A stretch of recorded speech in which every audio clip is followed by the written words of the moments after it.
Αγαπητοί εθελοντές, καλώς ήρθατε και στη δεύτερη εθελοντική συνεδρία της χρονιάς. Είναι η εκπαιδευτική συνεδρία που αυτή τη φορά θα μιλήσουμε για τις πρώτες βοήθειες που μπορεί κάποιος να προσφέρει στο σπίτι και πώς αυτό μπορεί να βοηθήσει κατά πρώτον εσάς για να νιώθετε πιο σίγουροι και ασφαλείς όταν είστε με την οικογένειά σας, με φίλους, με δικά σας άτομα. Δεν χρειάζεται για να κάνετε το εθελοντικό σας έργο να έχετε κάποιο certificate, αλλά θεωρούμε ως πρόνοιο ότι είναι καλό να έχετε τις γνώσεις και την δυνατότητα να αντιμετωπίσετε ένα γεγονός αν τυχόν έρθει. Θα πείτε περισσότερα και θα συζητήσετε, θα έχετε την ευκαιρία για ερωτήσεις με την Ντάνη, η οποία έχει έρθει από το Ambulance Victoria για να μας μιλήσει σήμερα. Οπότε η Ντάνη θα είναι η παρουσιάστρια και ο Έντμοντ θα είναι ο διερμηνέας που έχουμε για τα ελληνικά για να μπορέσει να εξηγεί ό,τι θέλετε. Σηκώνετε το χέρι, κάνετε ερώτηση, είτε στο ενδιάμεσο, είτε προς το τέλος που θα έχουμε και χρόνο για ερωτήσεις. Δεν υπάρχει καμία ερώτηση η οποία μπορεί να είναι λάθος, σωστή, ρωτήστε ό,τι θέλετε, γιατί γι' αυτό το λόγο είναι και η εκπαίδευση. Να ξέρουμε ότι ό,τι έχετε σκεφτεί μπορείτε να το πείτε άνετα.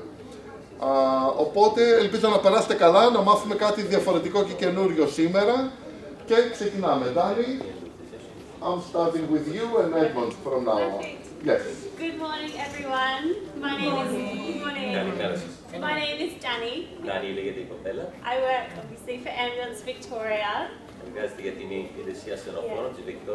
And I have been for the last 8 years. I usually work on ambulances, but I'm going to have a baby, so... Yeah, so for now I just get to come out and speak to community groups and try to educate you on some topics which are quite helpful and can save lives.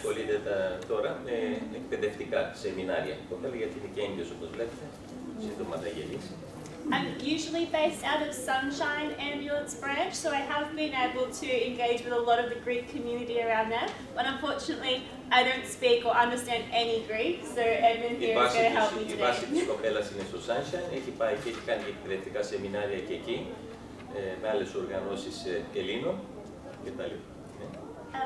The topics we cover today are very important, so if anything doesn't make any sense, please stop me, tell myself, tell Edmund, and we will go over it and make sure you understand exactly Κατά τη what we're talking διάρκεια about. της παρουσίας μας, αν έχετε κάποια ερώτηση, μπορείτε να μας διακόψετε και να ρωτήσετε, γιατί το θέμα που θα συζητήσουμε σήμερα είναι πολύ σημαντικό.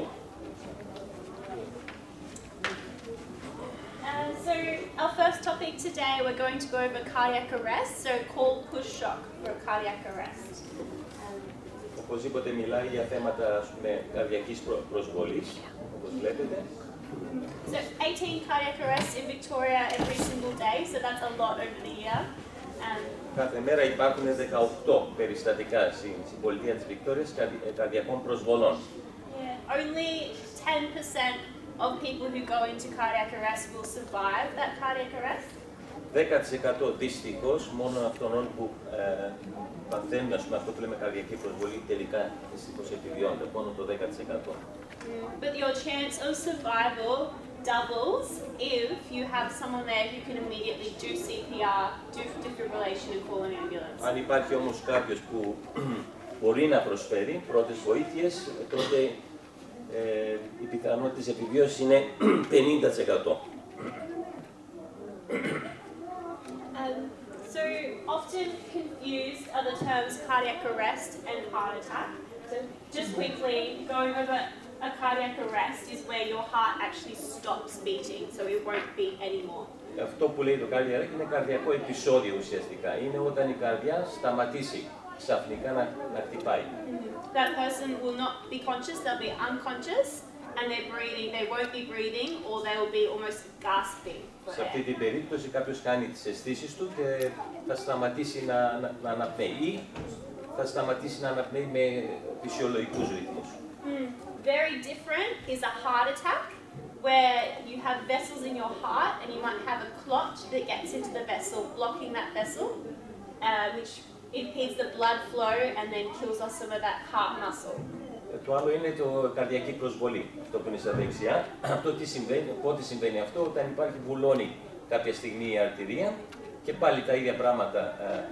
Εκεί σε αυτή την περίπτωση μπορεί το άτομο να μην χάσει και τις αισθήσεις του, εντάξει, και μπορεί ακόμα να αναπνέει κατά κάποιο τρόπο.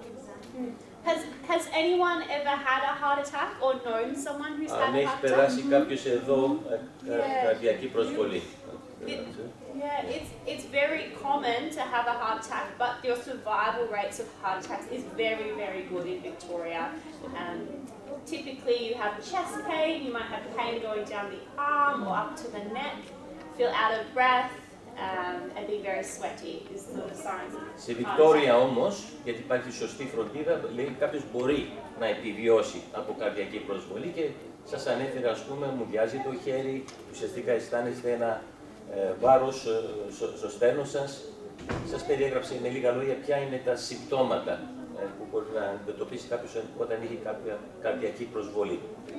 So both are very different, both do need an ambulance. However, today we'll talk about the cardiac arrest and what you can do to help save someone's life, okay?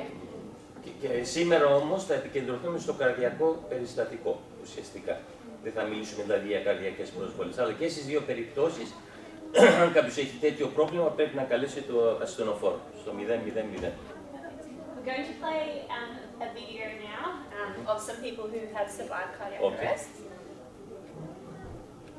Θα σας δείξει κάποια βίντεο για άτομα που πραγματικά περάσανε. Ήταν καρδιακό επεισόδιο. I was turning blue, I had no pulse. And then I had a cardiac arrest. They tried to revive me and they couldn't, Someone got a defib. and started CPR. The defibrillator restarted my heart. If those guys hadn't been there, or if they hadn't been able to get a defib, I wouldn't have survived, that's for sure. Ουσιαστικά εδώ περιέγραψε και τα συμπτώματα και είπε ότι αν δεν ήταν κάποιος γύρω εκεί να με βοηθήσει, ίσως δεν θα είχα επιβιώσει, είπε ο κύριος. Of pain. So the first step for someone in cardiac arrest is that we need to know that they are in cardiac arrest, okay? So the way we look now, we used to check a lot of things. We used to check for pulse, we used to check for breathing. We don't need to do that anymore. We need to identify that someone is unconscious, so on the ground, unconscious, won't wake up, and then they're not breathing or they're not breathing normally. Okay? Ουσιαστικά σας είπε εδώ, σας περίγραψε πώς θα καταλάβετε αν κάποιος ότι περνάει κάποιο περιστατικό, ας πούμε την καρδιά του, δεν αναπνέει, έχει χάσει τις αισθήσεις του, η καρδιά του δεν χτυπάει φυσιολογικά και είναι πολύ σημαντικό τότε αν αντιληφθούμε ότι έχει κάποιο καρδιακό περιστατικό να αρχίσουμε να αναλάβουμε κάποια δράση. Και υπάρχουν τρία ουσιαστικά στάδια. The first thing you should do if you find someone in cardiac arrest is to call 000, so call for an ambulance. Το πρώτο που πρέπει να κάνετε είναι να καλέσετε το 000, να καλέσετε ένα ασθενοφόρο.